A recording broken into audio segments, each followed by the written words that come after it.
Hello and welcome everyone. I'm Jeff Meese, Media Technician at the College of Business.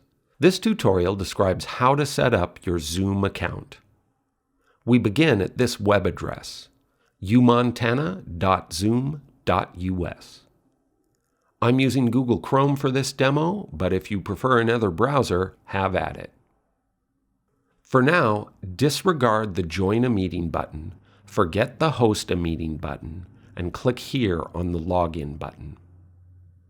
This takes us to the happy world of NetIDs, so put in your creds and hit the Sign In button.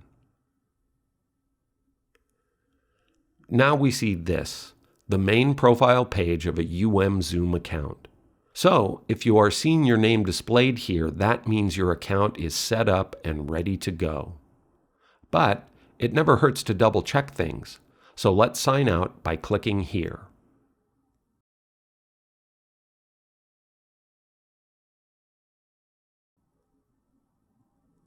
One more time at umontana.zoom.us. Okay, this looks fine, so we are finished with account setup. In the next tutorial, we're going to tweak some of the settings that Zoom gives us before we dive into the actual Zoom meeting app. You might want to use Zoom for synchronous video class meetings, but you can also use it to record for asynchronous delivery, like you might with Camtasia or with the audio and slide recording feature in PowerPoint. Thanks for watching. I hope this little series is useful, and keep calm and carry on.